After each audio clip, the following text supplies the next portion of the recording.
बिस्मिल्लाहिर्रहमानिर्रहीम, अस्सलाम वालेकुम। मैं फैज़ान इसमें और आप मेरे यूट्यूब चैनल देख रहे हैं। आज जुमेरात 4 जून है और हम बात कर रहे हैं यूरोप की सूरत हाल, रूस और यूक्रेन जंग को लेकर कुछ बहुत इंपॉर्टेंट खबरें आपके साथ शेयर करूंगा। नेटो वर्सेस रशिया का खतरा और खदशा अब बहुत ज़्यादा बढ़ चुका है। ना सिर्फ नेटो वर्सेस रशिया, बल्कि मैं आपको बता दूं कि ये एक बड़ी जंग की तैयारियां कह लें। ब्लॉक्स बन रहे हैं, कुछ कंट्रीज़ को छोड़ते हुए नज़र आ रहे हैं। और ये दोनों जंगें, जो मशरिक़ वस्ता की सूरत हाल है, जो यूरोप की सूरत हाल है, ये दोनों जंगें मर्ज होती हुई साफ साफ नज़र आ रही हैं। मैं आपको भी दिखाऊंगा इस वीडियो के अंदर। सबसे पहले जो मैं आपको दिखा रहा हूँ, ये यूक्रेन के हमले हैं जो रशिया के ऊपर रिपोर्ट हुए हैं। रशिया के बहुत बड़े हमलों के बाद लास्ट वीडियो के अंदर मैंने आपको बताया था कि रशिया ने 5वां बड़ा हमला किया था। 729 ड्रोन्स फायर किए गए थे यूक्रेन के मुख्तलिफ रीजन्स के ऊपर। यूक्रेन के दारुल हुकूमत के अंदर बहुत ज़्यादा नुकसान रशिया की स्ट्राइक्स की वजह से हुआ था। तो उसकी रिटेलिएशन में ये यूक्रेन की जानब से सेंट पीटर्सबर्ग को टारगेट किया गया। सेंट पीटर्सबर्ग को यूक्रेन की जानब से जिस वक्त में टारगेट किया गया है, ये वक्त बड़ा इंपॉर्टेंट है। सेंट पीटर्सबर्ग के अंदर जो इंटरनेशनल इकोनॉमिक फोरम है वो चल रहा है रशिया के अंदर। 3 से 6 जून तक ये वर्ल्ड इकोनॉमिक फोरम जो है वो जारी रहेगा। रशिया के अंदर हर साल होता है। तो इस वक्त में ना सिर्फ यूक्रेन की जानब से सेंट पीटर्सबर्ग को टारगेट किया गया है, बल्कि क्राइमिया के ब्रिज को भी यूक्रेन की जानब से टारगेट किया गया है। क्राइमिया के इलाके को भी यूक्रेन की जानब से टारगेट किया गया है। 3 हलाकतें क्राइमिया के अंदर भी रिपोर्ट हुई हैं। और ये वीडियो मैं आपको दिखा रहा हूं कि एक मुसाफिर बस को यूक्रेन के ड्रोन की जानब से टारगेट किया गया है। 8 हलाकतें और 10 जख्मी। ये जो मुसाफिर बस को टारगेट किया गया, इसके नतीजे में 8 हलाकतें, 10 जख्मी। रशिया का मीडिया चीख चीख कर पूरी दुनिया को रियलिटी दिखाने की कोशिश कर रहा है कि पहले यूक्रेन की जानब से कॉलेज के, यूनिवर्सिटी के स्टूडेंट्स को टारगेट किया गया, फिर यूक्रेन की जानब से ये जो बस है, मुसाफिर बस है, इसको टारगेट किया गया। लेकिन ये नेटो के चीफ मार्क रूता, आप देख रहे होंगे कहां पर खड़े हुए हैं, ये कीव के अंदर खड़े हुए हैं, यूक्रेन के दारुल हुकूमत के अंदर खड़े हुए हैं। बैकग्राउंड के अंदर एक जली हुई टूटी फूटी इमारत दिखाकर नेटो के चीफ मार्क रूता पूरी दुनिया को ये बता रहे हैं कि ये जनाब, ये रशिया की दहशतगर्दी है, रशिया का टेररिज्म है कि रशिया यूक्रेन के दारुल हुकूमत के अंदर सिविलियंस को टारगेट कर रहा है। अच्छा, मार्क रूता, ये जो नेटो के चीफ हैं, ये यूक्रेन के दारुल हुकूमत कीव के अंदर क्यों मौजूद हैं उस वक्त में, जिस वक्त में रशिया की जानब से वार्न किया गया है कि सफारत खानों को खाली कर दो और यहां से चले जाओ, क्योंकि हमारी जानब से सफारत खानों को टारगेट किया जाएगा। तो उस वक्त में नेटो के चीफ मार्क रूता यहां पर यूक्रेन के साथ इजहार यकजहती के लिए पहुंचे हैं। और यहां पर नेटो यूक्रेन काउंसिल का पहला इजलास है जो कि यूक्रेन के दारुल हुकूमत कीव के अंदर हुआ। और नेटो के चीफ मार्क रूता ने यहां पर खड़े होकर ये कहा इस ज्वाइंट प्रेस कॉन्फ्रेंस के दौरान कि ये सबूत है कि नेटो कंट्रीज जो हैं, for as long as it takes, Ukraine के साथ नेटो कंट्रीज जो हैं वो खड़े रहेंगे। और इस मौके पर यूक्रेन के सदर व्लादिमीर ज़ेलेंस्की ने ये जो नेटो यूक्रेन काउंसिल है, यहां पर गुफ्तगू करते हुए यूक्रेन के सदर व्लादिमीर ज़ेलेंस्की ने फिर से अपने मुतालबात की लंबी चौड़ी जो फहरिस्त है वो यूक्रेन के सदर की जानब से निकाल ली गई। यूक्रेन के सदर ने क्या गुफ्तगू की है और किससे मुतालबा किया गया यूक्रेन के सदर की जानब से, और जिससे मुतालबा किया गया यानी कि अमरीका से, तो उसका क्या रद्द अमल सामने आया यूक्रेन के सदर के इस मुतालबे पर, वो बाद में मैं आपको सुनवाऊंगा। पहले यूक्रेन के सदर की गुफ्तगू सुनिए, उसके बाद बात करते हैं। And I want to thank all the partners who are helping us receive Patriot interceptors through Pearl. Thanks, Mark. And thanks to all our partners. By doing so, you are saving lives in Ukraine. But the current volume and pace of deliveries are not enough. And we need more Patriot interceptors. And we need the delivered faster. Deliver them faster. And that's why the key thing we need to do together is ensure continued support for our air defense so that Ukraine can defend itself against both cruise missiles and ballistic missiles. And there are enough missiles in the world to provide that protection. What is needed is a political will to make sure Ukraine receives them. And I recently sent a special letter to the President of the United States and to members of Congress on this issue, and I ask for your support in helping ensure a positive response. गुफ्तगू आपने सुनी Ukraine के सदर Vladimir Zelensky की, जिन्होंने अपने मुल्क के दारुल हुकूमत में नेटो यूक्रेन काउंसिल की मीटिंग से गुफ्तगू करते हुए शुक्रिया अदा किया। जो भी यहाँ पर रिप्रेजेंटेटिव्स मौजूद थे नेटो कंट्रीज के, आपको नजर आ रहा होगा कि यहाँ पर कोई प्रोमिनेंट चेहरे आपको नजर नहीं आएंगे, एक्सक्लूडिंग मार्क रूटा, जो नेटो कंट्रीज के नुमाइंदे थे तो वो यहाँ पर मौजूद थे। कोई सरबराहान के लेवल पर या फॉरेन मिनिस्टर्स के लेवल पर भी इवन की यहाँ पर रिप्रेजेंटेशन नहीं थी, क्योंकि रशिया के हमले का खतरा और खदशा अभी भी यूक्रेन के दारुल हुकूमत के ऊपर बहरहाल मंडला रहा है। खैर, यूक्रेन के सदर व्लादिमीर ज़ेलेंस्की ने इन नुमाइंदों का या इस नुमाइंदगी का भी बहुत ज़्यादा शुक्रिया अदा किया और उस मदद इमदाद का भी बहुत ज़्यादा शुक्रिया अदा किया जो इन नेटो कंट्रीज़ की जानिब से यूक्रेन को मिल रही है। लेकिन यूक्रेन के सदर ने हमेशा की तरह कहा कि बहुत स्लो है, बहुत कम है, हल मिन मजीद, मुझे मजीद मिसाइल भी चाहिए, एयर डिफेंस सिस्टम्स भी चाहिए। स्पेशली जो अमेरिका का पेट्रियट मिसाइल डिफेंस सिस्टम है, वो यूक्रेन के सदर ने कहा कि मैंने ख़त भी लिख दिया है, अमेरिका से मेरा मुतालबा है कि America patriot missile defence systems Ukraine को प्रोवाइड करे, क्योंकि रशिया के जो हमले हैं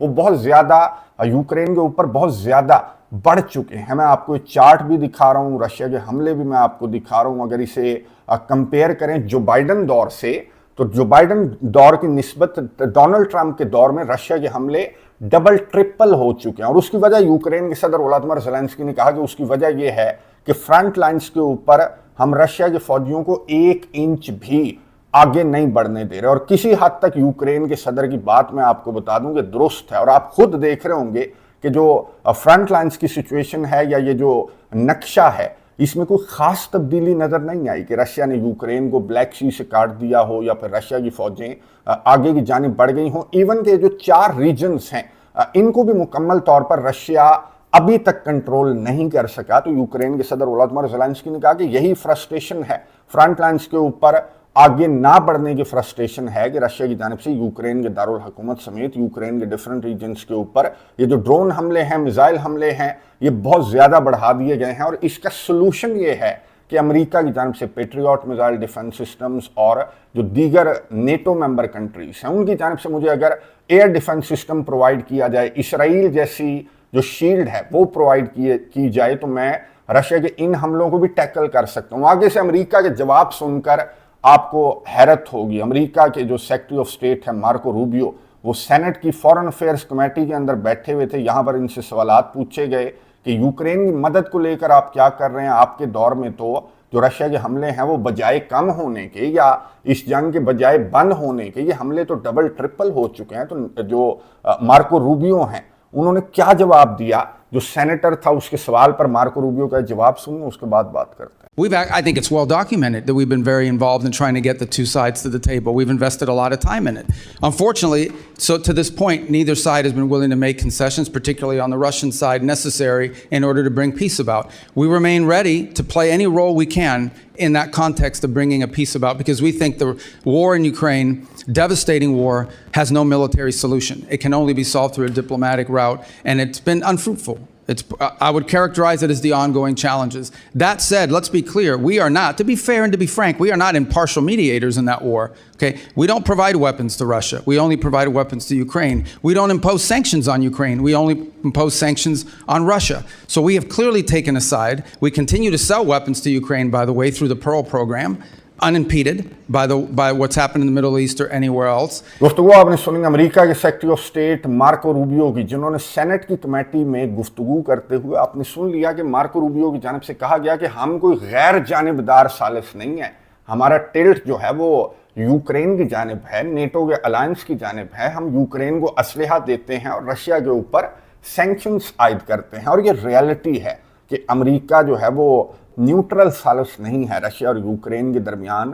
जाहिर है कि नेटो और रशिया के दरमियान अमेरिका भला किस तरह से न्यूट्रल सालिस हो सकता है, और ये बात एडमिट की मार्को रूबियो ने और ये कहा कि हम गैर जानिबदार सालिस नहीं है, बल्कि हम यूक्रेन को असलहा भी प्रोवाइड करते हैं और रशिया के ऊपर सैंक्शंस भी आयद करते हैं। और अब भी खबरें इस तरह की हैं कि अमेरिका की जानिब से यूक्रेन को असलहा, गोला बारूद प्रोवाइड किया जाएगा, patriot missile defence systems provide किए जाएंगे। और ये जितने भी हमले रशिया के ऊपर यूक्रेन की जानिब से किए जा रहे हैं, तो ये यूक्रेन की जानिब से नहीं किए जा रहे, बल्कि ये नेटो की जानिब से किए जा रहे हैं। ये अमेरिका का असलहा है, ये अमेरिका और अमेरिका के जो इत्तेहादी हैं ये उनका असलहा है जो यूक्रेन इस्तेमाल कर रहा है रशिया के खिलाफ इस जंग में, 4 साल से तवील इस जंग के अंदर। लेकिन अब ये जो ड्रामेबाजियां हैं ये अब मजीद रशिया बर्दाश्त करता हुआ नज़र नहीं आ रहा, क्योंकि ये अब बहुत ज़्यादा इन्वॉल्व हो चुके हैं। जो नेटो कंट्रीज़ हैं वो अपना एयर स्पेस भी प्रोवाइड करने लगे हैं यूक्रेन को, इसके सबूत भी रशिया को मिल चुके हैं।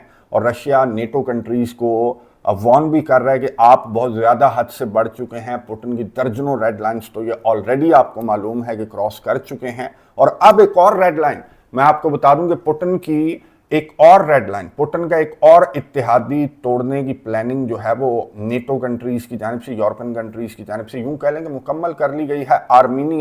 आर्मीनिया जो कि CSTO का मेंबर कंट्री है, रशिया का बहुत अच्छा इत्तेहादी है, रशिया के साथ बहुत ज़्यादा आर्मीनिया के मुआहदे हैं। तो आर्मीनिया के अंदर मैं आपको बता दूं कि 9 जून को इंतखाबात होने हैं, और इंतखाबात में जो आर्मीनिया के अवाम है वो ना सिर्फ अपनी लीडरशिप को इलेक्ट करेंगे, बल्कि उस बैलेट पेपर के ऊपर एक और ऑप्शन भी दिया गया है। आर्मीनिया के अवाम को ऑप्शन दिया गया है कि क्या आप यूरोपियन यूनियन की तरफ जाना चाहते हैं या फिर आप रशिया के इन्फ्लुएंस में रहना चाहते हैं। और सर्वेज ये बता रहे हैं कि ज़्यादातर जो आर्मीनिया के अवाम हैं वो यूरोपियन यूनियन की तरफ जाना चाहते हैं। इवन कि निकोल पशिन्यान यूरोपियन यूनियन की गोद में ऑलरेडी बैठ चुका है।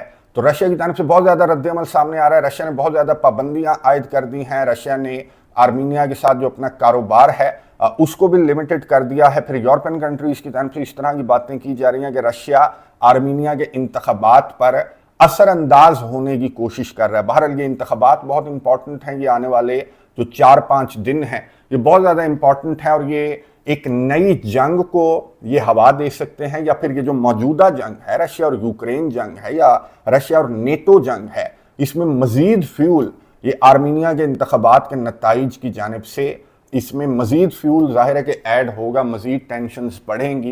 क्योंकि एक एक करके आप देख रहे होंगे कि रूस और यूक्रेन जंग के दौरान फिनलैंड और स्वीडन के अलावा वेनेजुएला को ले लें, फिर शाम से रशिया की छुट्टी हो गई, फिर अज़रबैजान और अब आर्मीनिया आपको नज़र आ रहा होगा, फिर ईरान के गिर्द भी ये किस तरह से घेरा तंग कर रहे हैं। और कुछ खबरें तो इस तरह की भी गर्दिश कर रही हैं कि ये नेटो कंट्रीज़ यहाँ पर रशिया के खिलाफ मिलकर रशिया के खिलाफ जो है वो कार्रवाई करने की इनकी जानिब से प्लानिंग की जा रही है, और वहाँ पर ईरान के खिलाफ। इनके दरमियान इख्तलाफ तो यही है ना कि यहाँ पर डोनाल्ड ट्रंप ने रशिया के खिलाफ यूरोप का साथ नहीं दिया, तो इस वजह से यूरोप ईरान के खिलाफ अमेरिका का साथ नहीं दे रहा। तो ये दोनों जो हैं वो इस तरह की प्लानिंग भी कर रहे हैं, ये नेटो और अमेरिका इस तरह की प्लानिंग भी कर रहे हैं कि ठीक है मिलकर रशिया के स्क्रू भी टाइट करते हैं और मिलकर ईरान के खिलाफ भी वो जो जंग है अबनाए हुर्मस की जो जंग है उसमें भी मिलकर इनकी जानिब से कार्रवाइयाँ करने की प्लानिंग की जा रही है। और यहाँ पर ये रशिया के एक और इत्तेहादी को जो कि CSTO का मेंबर है आर्मीनिया,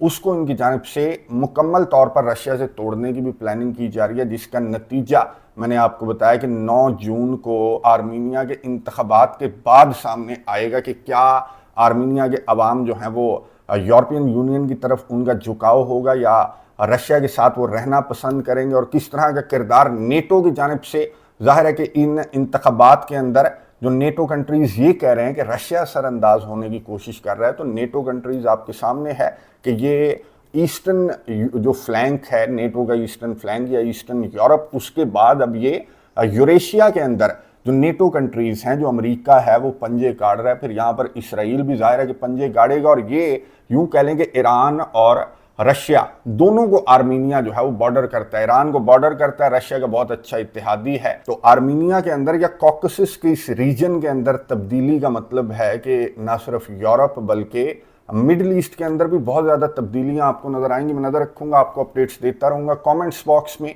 अपनी राय का इजहार ज़रूर कीजिएगा। अगली वीडियो तक के लिए इजाज़त दीजिए। अल्लाह हाफ़िज़।